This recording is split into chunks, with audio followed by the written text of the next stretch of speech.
Hello, everyone. So I'm jumping on the live stream train today. I just finished recording my video that's going up tomorrow, and I saw a few people do live streams today, and I had a little bit of time, so I thought I'd jump on, say hello, see how everybody's doing. I'm not even sure if anybody's around, and I normally give a little bit of notice before I do a live stream, so who knows? I may end up talking to nobody for a bit, but that's okay. Hey, it's therapeutic, right? I remember when I first got clean, I'm sure I looked crazy all the time, but like one of the things I did was randomly talk out loud, like in supermarkets when I would like be craving stuff. I'd be like, I'm thinking about using because hey Lisa, because sometimes saying it out loud made me feel better. So, uh, yeah, I just figured I'd come on, chat a little with you guys. Hey, Mad Max. Yay. So I'm glad somebody's tuning in because I was just saying to myself that I thought maybe I would end up kind of rambling to myself. I wasn't sure. Don't worry, Lisa. I knew what you meant. um, I wasn't sure if anybody was around or anybody would come on to watch. So I don't really have anything super exciting to talk about. I just figured I'd come on and chat with you guys for a little bit. I saw other people do live streams today, and as I said, I just recorded my video for tomorrow, and I had a little bit of time, so I thought I'd just come on and chat with you guys. It's been funny. I have to say, like, I don't know about anybody else, but for me, like, doing these YouTube videos has been, like, really therapeutic and really good for my own recovery. I found that like just being honest about like where I'm at and what I'm doing and how I'm feeling and talking out loud and kind of being held accountable by people I don't really even know has been really good for me. And I've been really enjoying reading comments from people because I feel like we're all coming from different places. Like all of our experience is different, our recovery time's different, the program we use for recovery is different. So like I've really enjoyed hearing like how other people view the topic of recovery and what they're doing to stay clean. I think it's really fun. Um, so yeah, so I was watching a live stream of Real Talk Recovery just a little while ago. I know she's doing another live stream later. And she was talking about gaslighting. And that's a topic that like is really like near and dear to me because it's something I experienced before I even knew what it was. The I was married for 11 years before I left the marriage, and for like the last 2 years of that marriage, like gaslighting was a way of life. And I didn't really know what it was. I constantly used to tell my ex-husband just silly things. Like I was on a softball team for a little bit, and I would tell him his memory, he had brain damage, both from drug use and from war injuries. So his short-term memory was never very good. So I used to regularly tell him things. So let's say hey Randy, yeah, I agree. Listening to other people's stories is super helpful. So if I've had a doubleheader softball game on a Thursday, which doubleheader, two games went back to back for those of you who may not know. And it would be on Monday, and I'd be like, hey, just so you know, on Thursday, I have two softball games. Yeah, being a victim of gaslighting is awful, and like it really messed me up for a long time. And then like Tuesday, I'd be like, don't forget, Thursday, two softball games. Wednesday, don't forget, Thursday, I have two softball games. Thursday, I would be leaving to go to softball. And I'd be like, hey, just so you know, I have two softball games tonight. I'll call you after the first one so we have a sense of timing. And I would call him after my first softball game and be like, hey, first game's over, second game's about to start. And he'd be like really upset with me and be like, what are you talking about? You never said you had two games. And I'd be like, wait, what? Like, I literally just told you I had two games and I've been telling you all week. What do you mean? And thank you so much, Chris. I really appreciate that. And I'd be like, what do you mean? Like I told you all week long I had two games. Like I just told you before I left the house that I had two games. And he's like, I don't believe you. Nobody has back-to-back softball games. You're making it up. Who are you with? What are you doing? And I'd be like, can't like I'll video chat with you. Like I'm about to take the field. Like what do you mean? And he'd be like, I don't even care. And he'd like hang up on me. And then like when I got home, he wouldn't talk to me. And that's just one example of what happened for like 2 years. And it was a very, very rough relationship to be in. And I didn't really understand the term gaslighting. I didn't really understand what that meant. And like I really like started to second guess myself all the time. I'd be like, I know I said this. Like I know we talked about this. And he would get really upset. He'd be like, "You're just saying that. You know my short-term memory's bad." Yeah, I know. Doubleheaders are super common. I'd be like, "You know my memory's bad. You're just using my bad memory as an excuse so you can lie." And I'd be like what? Like no. Like so that was really hard, you know? And the other thing that's hard is like, you know, when you're calling out somebody for using and be like, "I think you're high." And they're like, turn it back around on you. That happened a lot too. I'd be like, "I think, are you sure you're not like abusing your meds?" And he used to very quickly turn it around on me. It's like at the time, like I had just under 5 years clean when I left. And I was like, I didn't use for a really long time. And to be accused of using, hey, Mocha Island, um, yeah, to be accused of using when like I had been working really, really hard on my recovery. Yeah, as it turns out, he was the one lying. You know, I found that out later. He had a lot of issues, and in fact, now he's in like in a like assisted living place. He has like a it's like a halfway house type thing. Like he needs help. He's not so great off anymore. But I just at the time like I was really hurt. I was really hurt and I was confused. And I remember how awful like that feeling was of like feeling like I had done something wrong when I knew that I hadn't. Like there's no way to explain that if you've never been through it. But that feeling like I've done something to hurt somebody when like I knew I didn't do anything wrong. Like I knew that I was saying and telling the truth and doing the right thing and I couldn't understand. And like it's hard to explain that. And so like I found that like I kept a lot to myself. I would go, as those of you know me, like I am in a 12-step recovery program. And I would go to meetings and like I didn't share a lot about how I was feeling or what was going on at home because there's like a level of shame involved with feeling like, you know, like I'm clean, I'm putting all this work into my recovery, and yet like I felt very stuck. And like I think another reason I didn't share it as much is because I knew what people would say and I wasn't really ready to hear it. Um, you know, I have 2 kids and I always wanted to do what was best for them. And like I was totally willing to put like my own happiness and my own like peace of mind like on hold for my kids. And like I really thought for a long time that like the way we were living was like at least good for them.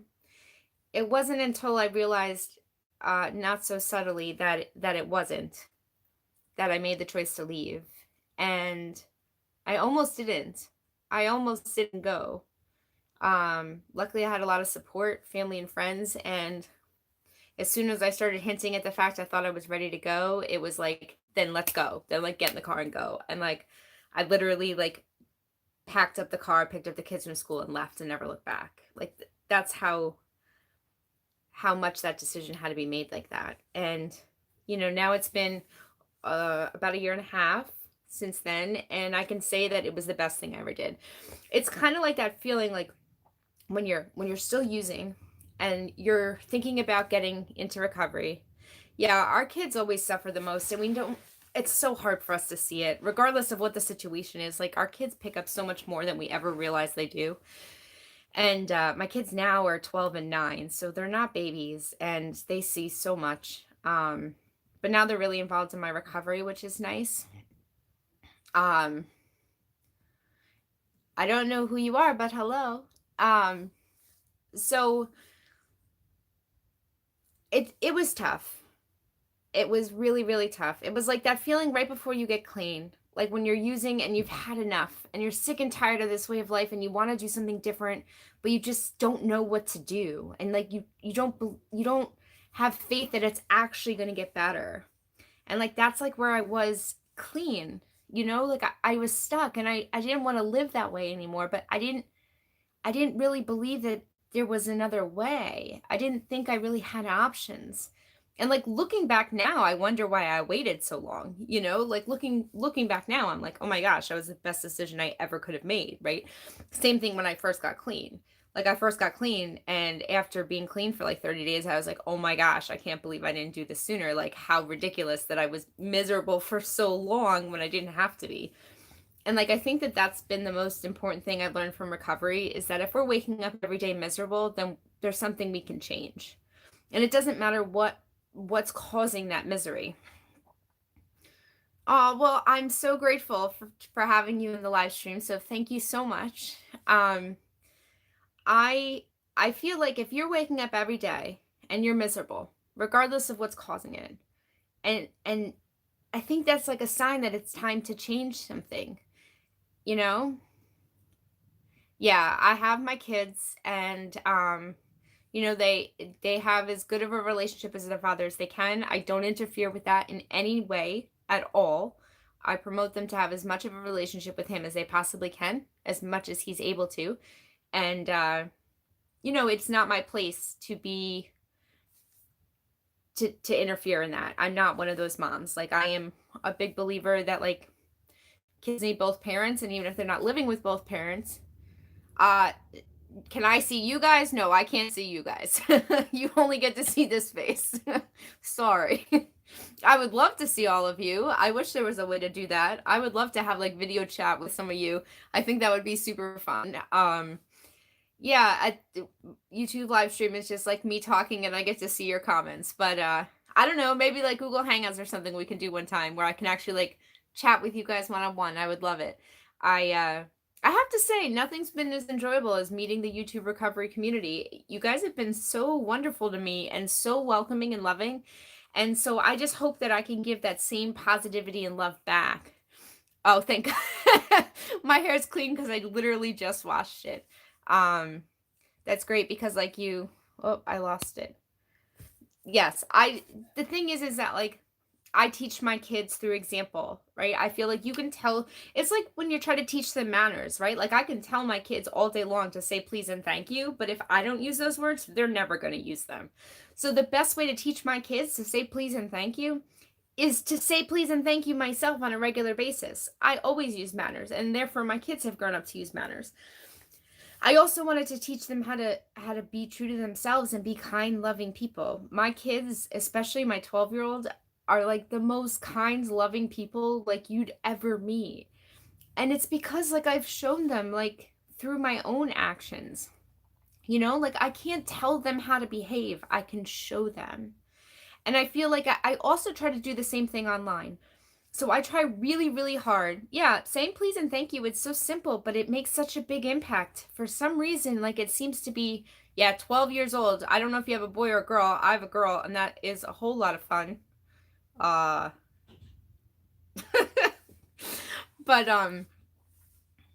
yes, 12 going on 21. They must be related because that's exactly, yes, it is a reflection in the mirror. That's exactly right. If I'm not being kind, I can't expect my kids to be kind. And I do that with online as well. Yeah, people are always surprised when my kids are being polite. They're like, that's so strange. I'm like, why? That's like how that should be the standard. When I'm online, I try really, really hard to always speak kindly to people, even if somebody's being mean to me or saying something disrespectful to me. I try really hard, like, not to respond back in that way. You come on and you leave a comment and you're like, you're the worst person I ever heard from. I'll say, really, like, thank you very much for leaving a comment. Like, I appreciate you taking the time to share your opinion, because it's not my job to go and like hate on people back. It's usually those that are like the meanest to us, or who are, they're hurting, right? Yeah, it always feels good when other parents say like, oh, your kids were so polite. I'm like, whew, thank you. Like my kids know, like the one thing that makes me happier than anything else is strangers telling me that my kids were good, like, but I want to show them online too, because look, we live in a time. Yeah, I'm okay if they're not always polite at home, as long as outside they're good. Um, but like we live in a world where like online bullying is not just a problem with kids. Like adults do it too. It is so easy to get behind the computer and say whatever you want to say, you know? And so I think that I try to set an example, especially here on my channel, to like always respond positively. Like I've done live streams where we've had like crazy trolls saying ridiculous things. I respond to them positively the same way I would respond to anybody positively. Because who knows? When somebody's hurting, when somebody's going through a tough time, it is so easy, so much easier to handle those feelings by like attacking, by saying negative things about other people, you know? Yes. Hi, Cindy. So it, especially those who are hurting. Yes, hurt people, exactly. And like, well, it's true though. I've heard that all the time. Actually, they say it a lot in 12-step programs that hurt people hurt people. And the thing is that I try to take that into consideration when I see hate. A lot of times, especially when we're online, we're not seeing each other's facial expressions. We're not seeing each other's intent. We're not even hearing each other's voices. So I can say something online that you can interpret. If you're in a bad mood, you're going to interpret that as me being not nice, when really I didn't mean it that way. But it doesn't matter. It's how you read it. And I think that's a big problem that we all have online. You know, our intentions aren't always clear. So I try, especially on this channel, on my message boards, on everything, that I want to make sure, sorry, something in my eye. I want to make sure that like people feel comfortable talking here. If you don't agree with something I said, I want you to feel comfortable enough to say so without worrying about how I'm going to respond. I'm never going to come at you. Like that's just not, it's just not me. And I want to hear people, yeah, you can't determine people's tone in text. So like I tell people like whatever tone it is that you need to hear to assume that I'm being nice to you, like that's the tone you should read it in, because that's how I meant it. Because sometimes if I'm doing a whole lot of things at once, my messages can sound like short, and it doesn't mean to. I'm just messaging quickly, you know? Yeah, especially in recovery. You're right. Everyone, recovery is high emotions already. And so if we're going through something, especially if we're not talking about the feelings we have, we can very easily see as everybody is like attacking. You know, like if I'm feeling lonely, I'm going to assume that everything that people are saying is like a direct hit at me because I'm feeling isolated. So I'm going to read everything as isolating. That's just part of who we are, you know? And so I try to give extra love to those people who are hurting. For somebody, if people who write negative things, like I try really hard to like come at them positively. I have no problem listening to other people's drama and like listening to other people's problems. That's how we talk things out, you know? But I'm never going to be like, I can't believe this or I can't believe that. Like, no, like talk to me. I'll listen, maybe offer suggestions. Yeah, it is easy to attack. And the hard part is to ask questions and understand. And Cindy, thank you so much. I'm so glad you like my channel. It really means a lot. You know, it's hard to gain an audience on YouTube, right? Like it's not easy. Like I have worked hard for every subscriber that I have, and like I wouldn't keep doing this if you guys weren't so supportive, you know? Thank you so much. Have fun picking up your kids from school. I will talk to you later. Don't worry, I'm only going to talk for another minute or two anyway, so you're not missing much. But yeah, like if you guys weren't so supportive of me, I'm not sure I would keep doing this, right? But like because of the support I've gotten, because of the comments I've gotten, because I feel like we have this reciprocal relationship where I'm saying something, you guys are getting help from what I'm saying, I'm getting help from you, that this is a positive like growth experience, right? So I keep doing it. And I hope that it keeps growing, right? Like I would love to see like even more people come onto the channel. And oh, well, I'm glad you found my channel through Nicole's channel. I think she's great. Frankly, I haven't, let me make this really clear. I haven't met a YouTuber in the recovery community yet that I don't like. I think the whole community is really great. And I think that the more positivity we can put out there, like the better we can make it. You know, like we have very few people who are in recovery who have like big channels.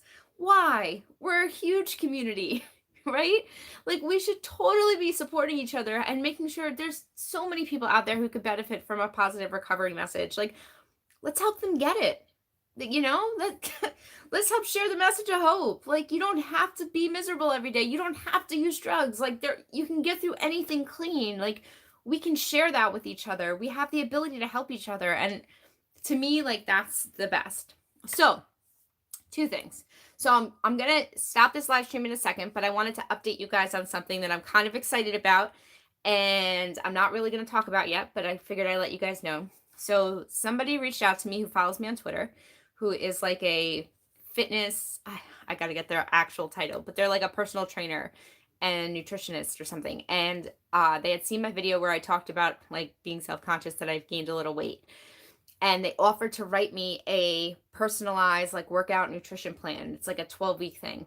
So I was thinking that I would start an Instagram account and kind of document that journey. Or I can document it on YouTube.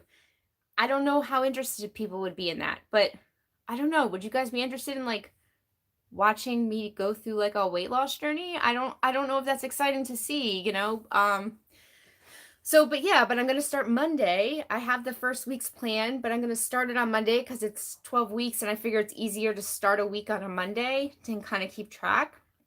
So I don't know. I figured I would share it if you guys were interested to see. If not, then I don't want to like bombard you with videos about me trying to lose weight. So I don't know if Instagram maybe is a better place for that. So I don't know if you have any thoughts. Always email me. My email is on my about section on my channel. You can always email me. I also have a Twitter account that's according to Jack, so you can reach me there too. And yeah, like I love chatting with you guys. So I'm gonna go for now. Got to do some stuff before I make the kids dinner. But tomorrow, probably sometime in the morning, will be my new video. It's one of those reaction time videos where I look a little deeper into a topic, and the topic, which you guys get to know first, is whether or not addiction is a disease. So I'm doing it off a medical journal study that I read. Don't worry, it's not quite as controversial as it sounds. Oh, well, thank you so much for saying I don't look like I need to lose weight. I'm like, realistically, I'm about 15 pounds heavier than like I should be. I'm not huge, but I have gained a lot of weight this year from, oh, I can tweet it too. Absolutely. I sit a lot. I help people with their social media accounts, like small businesses and nonprofit organizations. Like I help run their YouTube channels, or I run their Facebook pages or Instagram. And so I sit at the computer like a lot. And so it's not good. Plus I really like fast food. Bye, Randy. So, okay. I think I've rambled enough. Gave you guys some updates that only you guys know now. So that's exciting. So you guys know about my video tomorrow and about my fitness journey that I'm going to be documenting in one way or another. Thank you so much, Chris. I really appreciate that. I don't feel terrible in myself, but I think I could be a little bit more fit. So going to work on it. But yeah, so thank you guys so much. It's always great chatting with you, and I hope you'll check out my video tomorrow. And yeah, if you know anybody else that you think would enjoy my channel, like please share the links. I love that we're growing together. So thank you guys so much, and I'll see you tomorrow. Bye, guys.